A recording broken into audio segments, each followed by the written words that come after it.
Hi friends, welcome to my channel అండి. Today అయితే మనం ఒక మెయిన్ టాపిక్ విండ్స్ గురించి చెప్పుకుందాం. మీరు కానీ ప్రీవియస్ వీడియో ఎన్సో గురించి కానీ చూస్తే దాంట్లో మెయిన్ పార్ట్స్ ఆఫ్ తీసుకునేది వెస్టర్లిన్స్ అండ్ ఈస్టర్లిన్స్ అని రెండు విండ్స్ గురించి చెప్పాను. ఆ విండ్స్ గురించి మనం ఈరోజు చూద్దాము. విండ్స్ అంటే ఏంటి, వాటిలో ఎన్ని టైప్స్ ఉన్నాయి, అవి ఏ విధంగా యూజ్ అవుతాయి, వాటి వల్ల వచ్చే ఎఫెక్ట్స్ అండ్ వాటి వల్ల లాభాలు లేదా వాటి వల్ల నష్టాలు ఎలా ఉన్నాయి, దీనివల్ల మెయిన్ మన ఇండియన్ క్లైమేట్ కానీ మాన్సూన్ కానీ చేంజ్ అవుతుంది. క్లైమేట్ అండ్ మాన్సూన్స్లో కీ రోల్ ప్లే చేసేది విండ్సే అండి. ఈ విండ్స్ టాపిక్ లేకుండా ఏ కాంపిటేటివ్ ఎగ్జామ్ క్వశ్చన్ ఉండదు.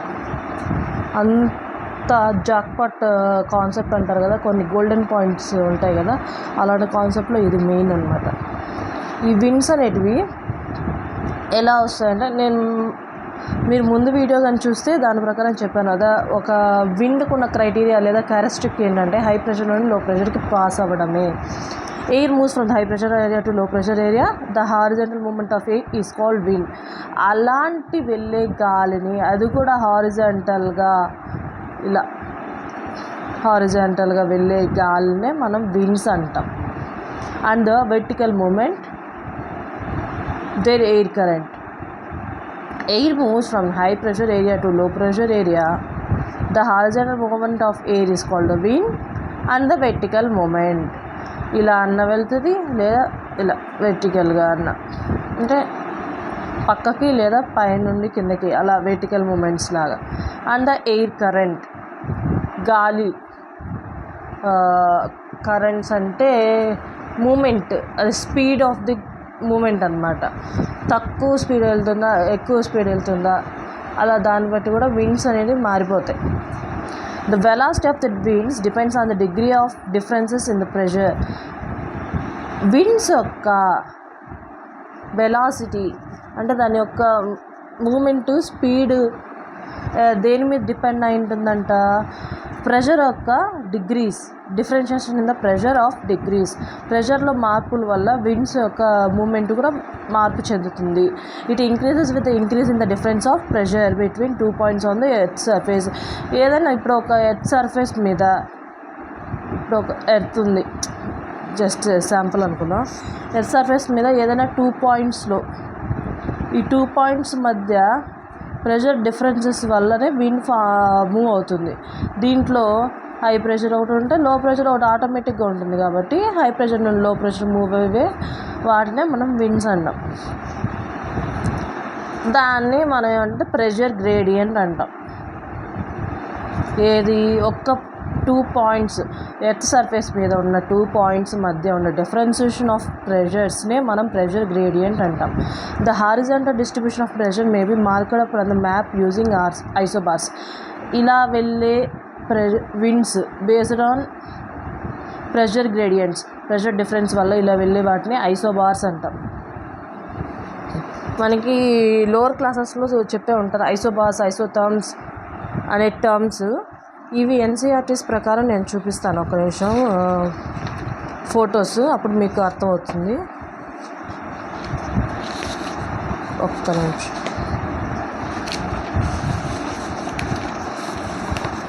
ఇదిగోండి, ప్రెషర్ గ్రేడియంట్స్ ప్రకారం హారిజాంటల్ విండ్స్,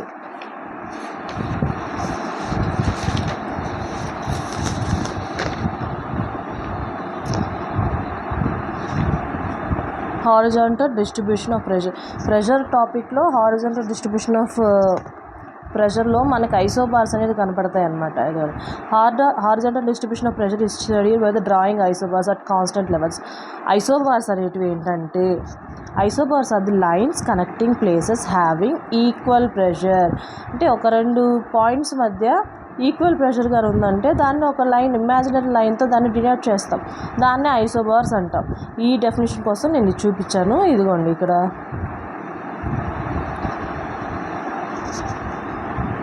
ఇప్పుడు హై ప్రెషర్ ఉంది, దీని మధ్య సేమ్ ప్రెషర్ గ్రేడియంట్ ఉంది కాబట్టి ఒక లైన్ దీని ఐసోబార్స్ అంటాం. ఇప్పుడు లో ప్రెషర్ ఉంటుంది, అలాంటి వాటి కూడా ఒక లైన్ చేస్తామంటే దాన్ని ఐసోబార్స్ అంటాం. అంటే ఇది ఒక ఇమాజినరీ లైన్ మాత్రమే.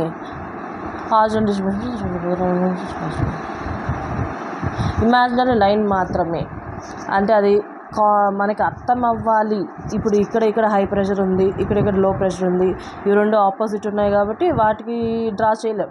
అదే ఓకే సేమ్ ప్రెషర్ ఉండే వాటిని మాత్రమే మనం ఐసోబార్స్ అంటాం. ఐసోథర్మ్స్ అంటే same temperature. Iso means same.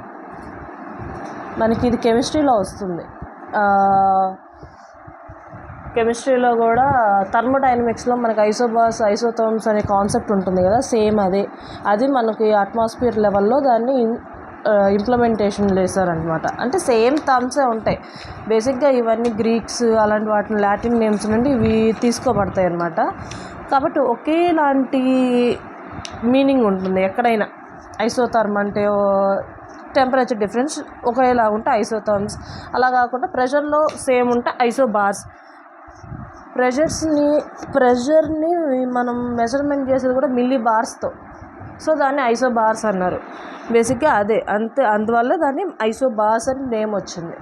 దాని నేమ్ అలా వచ్చిందనమాట. When the isobars are close to one other they indicate high gradient of pressure and vice versa. Same ఇప్పుడు ఒక ఐసోబార్ అనేది దగ్గర ఉందనుకోండి, ఇప్పుడు ఇక్కడ ఒక ఐసోబార్ ఉంది, ఇక్కడ ఒక ఐసోబార్ ఉంది, దీని మధ్య డిఫరెన్స్ దగ్గర ఉంది కాబట్టి దాంట్లో ఉన్న హై గ్రేడియంట్ ఆఫ్ ప్రెషర్, ఎక్కువ ప్రెషర్ ఉంటుందన్నమాట ఈ రెండింటి మధ్య. అలా కాకుండా దూరం ఉన్నాయంటే లో ప్రెషర్ ఉంటుంది. అది దాని గురించి చెప్పడం. A wind is known according to direction from which it is blowing. Direction చూసే మనం విండ్స్ ఒక నేమ్ చేస్తామన్నమాట. అంటే వెస్ట్ సైడ్ వస్తే వెస్ట్ విండ్స్ అంటాం, ఈస్ట్ సైడ్ వస్తే ఈస్టర్ అంటాము, నార్త్ అంటే నార్త్ విండ్స్ అంటాం, సౌత్ అంటే సౌత్ విండ్స్ అంటాం. అంటే బేస్డ్ ఆన్ ద డైరెక్షన్ మనం విండ్స్కి నేమింగ్ చేస్తాం. For example the trade winds in the northern hemisphere blows in the north east south west direction and they are called north east trade winds etcetera. ఇప్పుడు trade winds అని ఒకటి వచ్చింది. అసలు trade winds అంటే ఏంటి అంటే, ఇప్పుడు మీరు ఇక్కడ ఒక డయాగ్రామ్ చూసారంటే ఇది మన గ్లోబ్ అనమాట. ఇది గ్లోబు. ఈ గ్లోబ్లో మనకి ఎగ్జాక్ట్గా ఈక్వేటర్ అనేది మన గ్లోబ్ని 2 టైమ్స్గా కట్ చేస్తుంది. అదే 2 టైమ్స్గా డివైడ్ చేస్తుంది అనమాట. ఎగ్జాక్ట్గా హాఫ్ ఆఫ్ ది గ్లోబ్ మనం ఈక్వేటర్ అనేది కట్ చేస్తుందని తెలుసు. పైన ఉండేదాన్ని నార్థరన్ హెమిస్ఫియర్ అంటాం, కింద ఉండేదాన్ని సౌతరన్ హెమిస్ఫియర్ అంటాం. ఇప్పుడు ఇక్కడ వచ్చే విండ్స్లో ఒక్కొక్క దానికి ఒక్కొక్క పేరు ఉంటుందన్నమాట. ఎలా అంటే ఇప్పుడు ఈక్వేటర్ కార్డ్ తిరిగే విండ్స్ని మనం సబ్ ఈక్వేటరల్ విండ్స్ అంటాం. అంటే ఈక్వేటర్ దగ్గర వెళ్ళే విండ్స్ని ఈక్వేటరల్ విండ్స్ అంటాం. అదే ఇప్పుడు tropic of cancer, tropic of capricorn 30 degrees లాటిట్యూడ్లో మనకి ఉన్న ఈ జోన్స్లో ఉండే విండ్స్ని మనం సబ్ ట్రాపికల్ హై విండ్స్ అంటాం, హై ప్రెషర్ విండ్స్ అంటాం అన్నమాట. ఈ విండ్స్ బేసికల్గా సబ్ ట్రాపికల్ హై విండ్స్లో ఎక్కడ మనకి ఈ కాన్సెప్ట్ ప్రకారం చూసుకుంటే ఈక్వేటర్లో ఎప్పుడు లో ప్రెషర్ ఉంటుంది. ఎందుకంటే దీని మెయిన్ కారణం సోలార్ ఇన్సులేషన్ అన్నమాట. సూర్యరశ్మి ఎక్కువ ఇక్కడ ఈక్వేటర్లోనే మనకి. ఇన్సోలేషన్ అంటే ఫస్ట్ తెలిసి ఉండాలి. సో ఇన్సోలేషన్ అంటే the amount of heat is received by the sun అనేది ఇన్సోలేషన్ అనమాట. ఎక్కడైతే ఎక్కువ ఉంటుందో దాన్ని సన్. ఇప్పుడు బేసిక్గా ఇక్కడ సన్ ఉన్నాడు అనుకోండి, నేను ఇక్కడ గీయట్లేదు, అజ్యూమ్ చేసుకోండి. సన్ ఉన్నాడు, సన్ డైరెక్ట్గా మనకి ఈక్వేటర్ కాడ ఎక్కువ సన్లైట్ అనేది పడుతుంది. దీనివల్ల ఏమవుతుంది, ఇక్కడ ఈ జోన్స్లో మనకి వామ్ ఉంటుంది, అంటే టెంపరేచర్ ఎక్కువ ఉంటుంది. టెంపరేచర్ ఎక్కువ ఉండడం వల్ల ఇక్కడున్న ఎయిర్ మాసెస్ అనేది లైట్ అయిపోతాయి. ఎప్పుడు మనకి ఎయిర్కున్న అదే సాలిడ్స్, లిక్విడ్స్, గ్యాసెస్ అంటే ఫిజిక్స్ కూడా కొంచెం కలిసిద్ది, అది చూసుకోవాలి. గ్యాసెస్ని ఎప్పుడైతే మనం హీటప్ చేస్తామో వాటి యొక్క మధ్య ఉన్న బాండ్స్ తెగిపోయి అది పైకి వెళ్తుంది. సేమ్ అదే కాన్సెప్ట్ అనమాట. ఇక్కడ ఎప్పుడైతే సోలార్ ఇన్సులేషన్ పడుతుందో అప్పుడు ఇక్కడ ఉన్న ఎయిర్ మాసెస్ అనేవి లైట్ వెయిట్ అయ్యి ఇక్కడ నుండి వేపరైజ్డ్ అవుతాయి అనమాట పైకి. ఇలా వేపరైజ్డ్ అవ్వడం వల్ల ఇక్కడ ఏమవుతుంది, ప్రెషర్ అనేది తగ్గిపోవడం వల్ల ఇక్కడ ఒక వేకెంట్ ఇలా పైకి వెళ్ళిపోతాయి కదా. ఇలా పైకి వెళ్ళిపోవడం వల్ల ఇక్కడ అన్నీ మళ్ళీ ఎయిర్ అనేది టెంపరేచర్ ఇక్కడ దీంతో పోల్చుకుంటే ఇక్కడ తక్కువ కాబట్టి ఇక్కడ సబ్స్టైల్ అవుతాయి. ఈ సబ్స్టైల్ అవ్వడం వల్ల ఇక్కడ యారో మార్క్స్ ఉన్నాయి చూసారా, ఇలా వచ్చి ఇలా అంటే ఇది ఎర్త్ సర్ఫేస్ అనమాట, మనకి 3D విజువల్లో చూసుకోవాలి. ఇప్పుడు ఇది ఎర్త్ అనుకోండి, దీనిపైన ఇలా ఎయిర్ అనేది ఇలా వస్తుంది, మళ్ళీ దాని యొక్క ప్రెషర్ తగ్గిపోయినప్పుడు మళ్ళీ డౌన్ ఫ్లో అవుతుంది. అలా అవడం వల్ల ఇక్కడైతే లో ప్రెషర్ ఏర్పడుతుంది. లో ప్రెషర్ నుండి వెళ్ళడం వల్ల ఇక్కడ హై ప్రెషర్, ఎక్కువ మాసెస్ అంటే ఎయిర్ మాసెస్ ఇక్కడ అక్యుములేటెడ్ అవ్వడం వల్ల ఇక్కడ ఏంటంటే మనకి ఎయిర్ ప్రెషర్ అనేది ఎక్కువ అయిపోతుంది. కాబట్టి ఇక్కడ హై ప్రెషర్ అనమాట. హై ప్రెషర్ ఎప్పుడు కూడా టెంపరేచర్ లో ఉంటుంది. ప్రెషర్కి టెంపరేచర్ యూనివర్స్లీ ప్రపోర్షనల్. లో ఉండడం వల్ల ఏమవుతుందంటే ఇక్కడ ఉన్నది మళ్ళీ సేమ్ సర్క్లిక్ మేనర్లో అవుతూ ఉంటుంది. ఇలా వెళ్తూ ఉండడం వల్ల ఇదొక కాన్సెప్ట్ అనమాట. ఇది మనకి ప్రెషర్ గ్రేడియంట్లో వస్తుంది. ఈ కాన్సెప్ట్ వల్ల అంటే బేసిక్గా విండ్స్ అనేది high pressure to low pressure, winds ఉన్న క్యారెక్టరిస్టిక్ ఏంటి, high pressure to low pressure move అవ్వడం.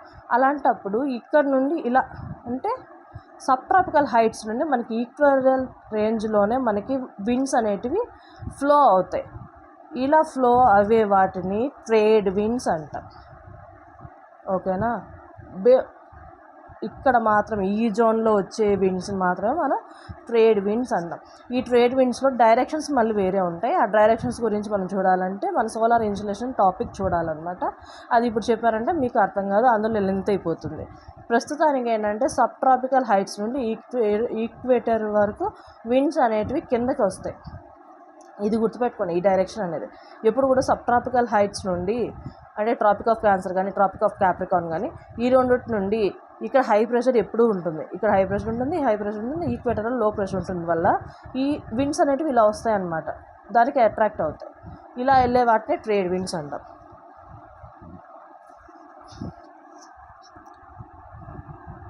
The apparent force generated by the rotation of the earth is called the Coriolis effect to the left. ఇప్పుడు కొరోలిస్ force అనే దాని గురించి చూద్దాం.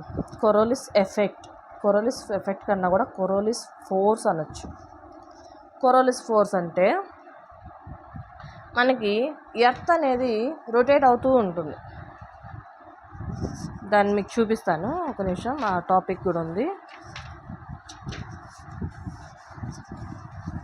Earth అనేది rotate అవుతూ ఉంటే దానికి సంబంధించిన విండ్స్ అనేటివి ఆపోజిట్ డైరెక్షన్లోనో ఎలానో అది రొటేట్ అవుతూ ఉంటాయి కదా.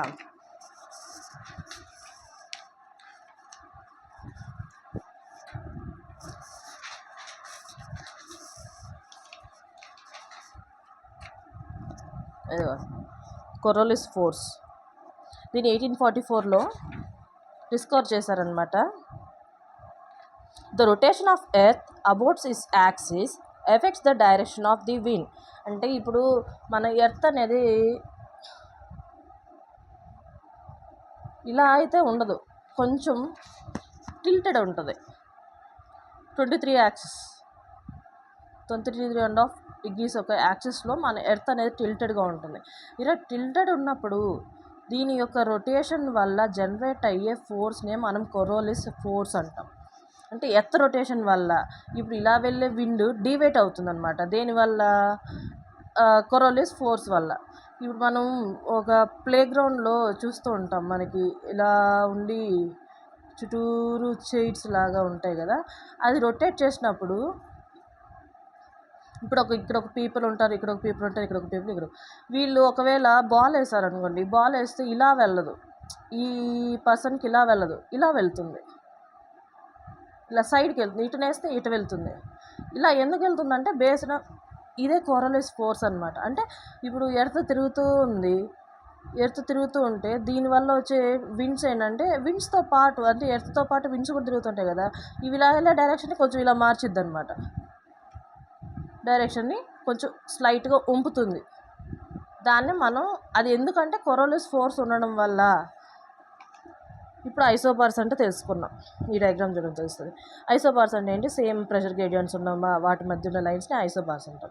వీటిలో మామూలుగా మనకి ప్రెషర్ ఇలా ఉందనుకోండి, రెగ్యులేటింగ్ పాత్లో ఇలా వెళ్ళాలి, కానీ కొరోలిస్ ఫోర్స్ కూడా దానికి యాక్ట్ అవుతుండడం వల్ల మామూలుగా అయితే ఒక విండ్ అనేది ఇలా వెళ్ళాల్సింది, కొరోలిస్ ఫోర్స్ కూడా యాక్ట్ అవ్వడం వల్ల ఇది డీవియేట్ అవుతుంది అనమాట. ఇలా డివేట్ అవుతుంది. ఇది బేసిక్గా దేనివల్ల అంటే Coriolis force. What is Coriolis force అంటే చూడండి, the rotation of the earth about its axis effects the direction of the wind. This force is called Coriolis force and the French physicist who described it in 1844. ఎప్పుడు Coriolis force describe చేశారంటే 1844. It deflects the wind to right direction in to the northern hemisphere and to the left in the southern hemisphere. అంటే ఇప్పుడు northern హెమిస్ఫియర్లో ఇప్పుడు ఇది northern, ఇది southern, ఇది యాక్సిస్లో తిరుగుతుంది మనకి.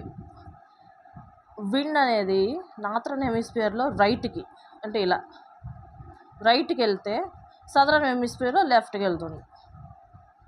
ఇది వాడు చెప్పింది. దేనివల్ల? కొరోలిస్ ఫోర్స్ వల్ల. The deflection is more when the wind velocity is high. Wind velocity ఎక్కువ ఉన్నప్పుడు దాని డిఫ్లెక్షన్ కూడా ఎక్కువ ఉంటుంది. The Coriolis force is directly proportional to the angle of latitude. ఇప్పుడు ఇది లాటిట్యూడ్ కదా, ఇలా వెళ్ళేది ఇలా అంటే ఇవి లాటిట్యూడ్సే కదా, 0 degrees 2 degrees ఇలా లాటిట్యూడ్స్కి డైరెక్ట్లీ ప్రపోర్షనల్గా ఉంటుంది. ఇది లాటిట్యూడ్ అనుకోండి, ఇలా ఉంటుంది కొరోలిస్ ఫోర్స్ అనేది, ఇలా యాక్ట్ అవుతూ ఉంటుంది అనమాట. ఎర్త్ రొటేట్ అవుతూ ఉంటే దాని యొక్క లాటిట్యూడ్స్కి కొరోలిస్ ఫోర్స్ అనేది యాక్ట్ అయ్యి ఇలా వెళ్ళాల్సిన విండ్ని ఇలా రెగ్యులేటింగ్ పాత్ అంటే కొంచెం డీవియేట్ చేస్తుంది. అదే నార్థరన్ హెమిస్ఫియర్లో అయితే రైట్, సదరన్ హెమిస్ఫియర్లో అయితే లెఫ్ట్, అంతే. The Coriolis force acts at perpendicular to the okay. Next ఇది కూడా it is maximum at the poles and it is absent in the equator. ఇంకొక మెయిన్ కాన్సెప్ట్, కొరోలిస్ ఫోర్స్ అనేది maximum poles, ఇప్పుడు ఇది northern poles, ఇది southern pole, ఈ poles కాడ maximum ఎక్కువ ఉంటుంది అన్నమాట. ఈక్వేటరియల్లో అసలు ఉండదు, 0.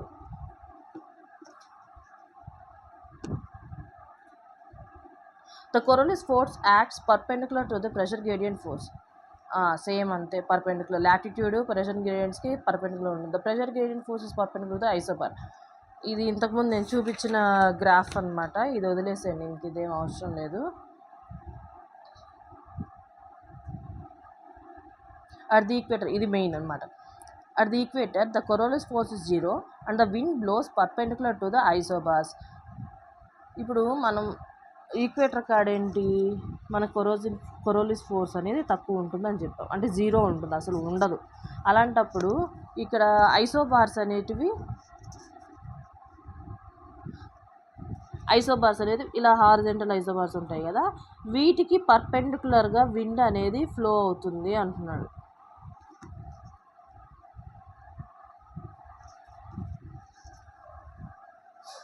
నేను కొంచెం క్లారిటీగా చెప్తాను నేను. ఇదిగో ఇప్పుడు ఈ ఐసోబార్స్కి కొరోలిస్ ఫోర్స్ అనేది లాటిట్యూడ్స్కి అండ్ ఐసోబార్స్కి పర్పెండిక్యులర్గా యూజ్ అవుతుంది, అంటే పర్పెండిక్యులర్గా యాక్ట్ అవుతుంది. ఇలా పర్పెండిక్యులర్గా యాక్ట్ అవుతుంది. మరి ఐసోబార్స్కి ప్రెషర్ గ్రేడియంట్స్ అనేటివి పర్పెండిక్యులరే. ఇలా ఉన్నప్పుడు విండ్స్ అనేటివి ఈక్వేటర్కి ఇలా ఈ డైరెక్షన్లో, అంటే ఇదిగోండి ఈ డైరెక్షన్లో హిట్ చేస్తాయి అన్నమాట ఈక్వేటర్ కాడ డైరెక్ట్గా ఇలాగ. ఇది వాడు చెప్పింది. ఓకే, ఇక్కడికి కొరోలిస్ ఫోర్స్ అనేది అవుతుంది. ఇంకోటి ఏంటంటే the low pressure grades filled instead of getting intensified. అంటే ఇప్పుడు ఇక్కడ హై ప్రెషర్ ఫామ్ అయింది, ఇక్కడ లో ప్రెషర్ ఫామ్ అయింది అని చెప్పాను కదా. ఈక్వేటర్ కాడ లో ప్రెషర్ అండ్ ట్రాపికల్ హైట్స్లో హై ప్రెషర్ ఉండడం వల్ల విండ్స్ అనేది ఇలా వస్తుంది అన్నాం. బేసికల్గా ఏంటంటే హై ప్రెషర్ నుండి లో ప్రెషర్కి ఇక్కడ వేకెంట్ ఏర్పడుతుంది. ఎప్పుడైతే ఎయిర్ మాసెస్ అనేది వేపరైజ్ అయిపోతాయో ఇక్కడ ఖాళీ ప్రదేశం అనమాట. ఈ ఖాళీ ప్రదేశాన్ని అది ఫిల్ చేయడానికి మళ్ళీ విండ్స్ అనేది రిటర్న్ వస్తాయి. దీన్ని లో ప్రెషర్లో విండ్స్ అనేటివి దాన్ని ఫుల్ఫిల్ చేస్తాయి. దానికన్నా ఇంటెన్సిఫైడ్ అంటే వెళ్ళకుండా, అంటే మించకుండా ఓన్లీ ఫిల్ చేస్తాయి అనమాట, ఫుల్ఫిల్ చేస్తాయి. దాన్ని ఇక్కడ చెప్పారు. దానివల్లే ట్రాపికల్ సైక్లోన్స్, ఇది ఇంకొక టాపిక్ అనమాట. మనకి ఈక్వేటర్ కాడ ఇంకొకటి ఏంటంటే ఈక్వేటర్ కాడ అసలు ఎప్పుడు సైక్లోన్స్ అనేది ఫామ్ అవ్వవు. ఎప్పుడు చూసినా మనకి కోస్టల్ ఏరియాస్లో, అంటే ఇండియాలో చూసుకుంటే ట్రాపిక్ ఆఫ్ క్యాన్సర్ కానో, లేదా ఆఫ్రికాస్లోనో, ఇక్కడ ఓషన్స్ ఉన్న దగ్గరలోనే ట్రాపికల్ సైక్లోన్స్ అనేవి ఫామ్ అవుతాయి. కానీ ఈక్వేటర్ కాడ ఎప్పుడు కూడా సైక్లోన్స్ ఫామ్ అవ్వవు. దానికి మెయిన్ రీజన్ ఏంటంటే ఇక్కడ ప్రెషర్ గ్రేడియంట్ అనేది అంటే కొరలిస్ ఫోర్స్ అనేది యాబ్సెంట్. బేసిక్గా విండ్స్ అనేది డైరెక్ట్గా పర్మనెంట్గా వెళ్ళిపోతాయి. ఎక్కడ డీవియేషన్ అనేది ఉండదు. డీవియేషన్ ఉండకపోవడం వల్ల ఇక్కడ మనకి లో లెవెల్స్లో ఇక్కడ లో ప్రెషర్ ఉంటుంది. దీనివల్ల హై ప్రెషర్ నుండి విండ్స్ అనేది ఫుల్ఫిల్ చేస్తాయి, కానీ అక్కడే అవి సర్క్యులేషన్ అయితే ఫామ్ అవ్వవు. సైక్లోన్స్ అనేది మెయిన్గా సర్క్యులేషన్ మూమెంట్ ఆఫ్ ది విండ్స్నే సైక్లోన్ అంటాం. దీనివల్ల ఇక్కడ ఏంటంటే అసలు ప్రెషర్ అనేది లేదు, హై ప్రెషర్ ఉండాలి. ఎప్పుడు కూడా విండ్స్ అనేది హై ప్రెషర్లో ఉంటేనే ఓషన్స్లో ఎక్కువ సైక్లోన్స్ ఫామ్ అవ్వడానికి కారణం కూడా అదే. ఎందుకంటే హై ప్రెషర్ అయిపోతుంది. హై ప్రెషర్ నుండి లో ప్రెషర్కి ఇక్కడ వేకెంట్ అయినప్పుడు ఆ గాలులన్నీ వాటికి వచ్చి ఫుల్ఫిల్ చేసి దాన్ని ఫుల్ఫిల్ చేయడంతో పాటు కూడా ఎక్కువ స్ట్రాంగ్గా చేసేయడం వల్ల విండ్స్ అనేవి ఎక్కువ తిరుగుతూ అది సైక్లోన్గా ఫామ్ అయిపోతుంది అనమాట. ఇక్కడ ఈక్వేటర్లో అలా కాదు. ఎందుకంటే కొరలిస్ ఫోర్స్ ఉండదు, జీరో ఫోర్స్ లేనప్పుడు దానికి కావాల్సిన ఇంటెన్సిఫైడ్ అనేది ఉండదు. అంటే ప్రెషర్ గ్రేడియంట్ ఎక్కువ అవ్వదన్నమాట. ఉన్న దాంట్లోనే అది ఫుల్ఫిల్ చేసి సైలెంట్ అయిపోతుంది. దీనివల్ల ఈక్వేటర్ కాడ సైక్లోన్స్ అనేది ఫామ్ అవ్వమన్నమాట. ఓకే ఫ్రెండ్స్, ఈరోజైతే విండ్స్ ఒక మెయిన్ డిస్క్రిప్షన్ అయితే చూసాము. రేపు టైప్స్ ఆఫ్ విండ్స్ చూద్దాం. ఇప్పటికే ఇక్కడ 21 minutes పైన అయిపోయింది కాబట్టి నెక్స్ట్ రేపు కంటిన్యూ చేద్దాం. నా వీడియో నచ్చినట్టయితే లైక్ చేయండి, సబ్స్క్రైబ్ చేయండి. ఇలాంటి కాన్సెప్చువల్ వీడియోస్ని పోస్ట్ చేయడానికి నేను ట్రై చేస్తాను. వీడియో మీకు నచ్చింది అనుకుంటున్నాను. Thanks for watching. మన వీడియోస్ని కొంచెం షేర్ చేయడం వల్ల నాకు కూడా కొద్దిగా సబ్స్క్రైబర్స్ అనేది హిట్ అవుతారు. అలా హిట్ అవ్వడం వల్ల ఏదో ఒకటి కొంచెం అంటే మీలాగే చదువుకున్న వాళ్ళకి అది వెళ్తుందని నేను నమ్ముతున్నాను. కాబట్టి కొంచెం హిట్ చేయండి, లైక్ చేయండి, సబ్స్క్రైబ్ చేయండి అండ్ నా వీడియోస్ని షేర్ కూడా చేయండి. Thanks for watching. ఇది ఎలా అనిపించిందో మీకు చెప్పండి. ఏదైనా కన్ఫ్యూజన్గా ఉంటే నెక్స్ట్ వీడియోలో ఎక్స్ప్లెయిన్ చేయడానికి ట్రై చేస్తాను. థ్యాంక్స్ ఫర్ వాచింగ్ అండి. ఇక్కడ ఏంటంటే ఎన్సీఆర్టీస్ కూడా ఉంటాయి. అంటే ఎన్సీఆర్టీస్ నేను చదివినాను కాబట్టి దాంతోపాటు మనకి కాన్సెప్చువల్ మిక్సప్ చేసి చెప్తాను. వాట్ ఈస్ టాపిక్ ఎంతవరకు రిలవెంట్ ఉండాలి, ఎలా వస్తుంది అంతవరకే చూస్తాను తప్ప నేను ఎక్స్ట్రా ఏదన్నా ఉంటే కూడా చెప్తాను. మీకు ఇక్కడికి అర్థమైంది అనుకుంటున్నాను. థ్యాంక్స్ ఫర్ వాచింగ్ అండి.